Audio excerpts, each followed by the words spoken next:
Mau jada honwe di de honton we no dijan lo no do honwe de gbon don. Mau do honu Moizi. Eyam no mo e do honi de a, amo do honi di de gbata we no do honu me de don.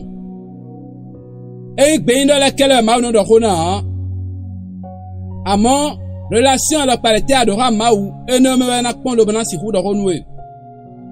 Quand tu as des adora mau e me gbigbo me na de lekla we de.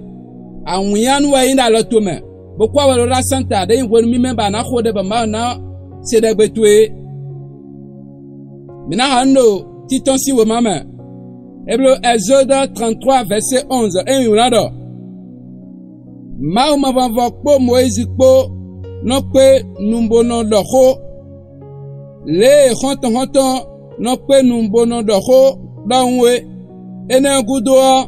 Moïse no leko wa fie Yedo ganudoa loa azaviton Josué nuni vioti gohoe me ma va noa pe togun de ome ami wenwe mi do gwenu de vode lobono pe ma u bono do ha ma wo beta nukude jila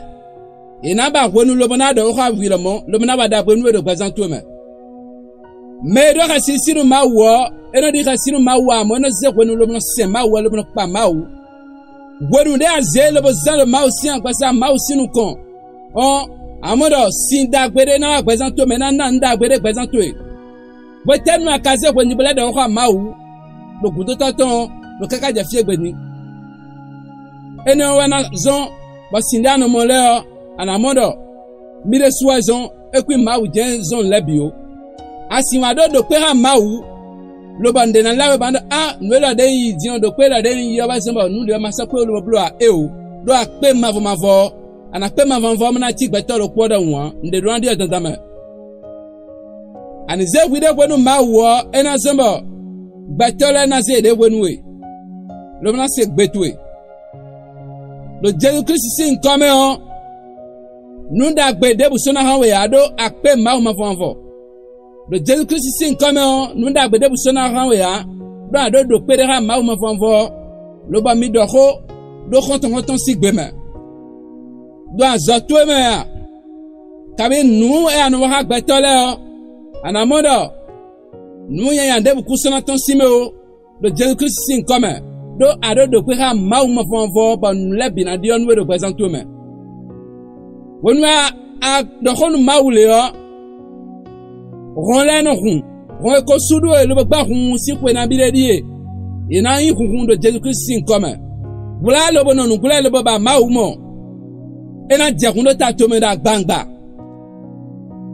wonu ba ma wo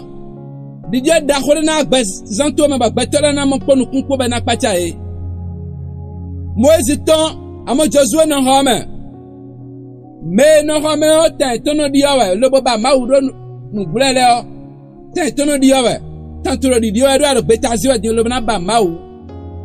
afonte gba hun nomba bonu klende lobna si hudo ho mawu mana mena no gbato gegeme dandan o mena do bonu klende lobna si hudo ho ma fanfo di honton we adijan lo ko kambia de wedon amona fogi bonda ho na bia gbazanto mba si di lo Jésus Christ sin comme abado gbazanto ni di an no viche be siegbe do wenu ma fanfo do gbazanto me adi nou wele nkoton like le bo partager bon mahame ayi wana le le Jésus Christ sin comme ami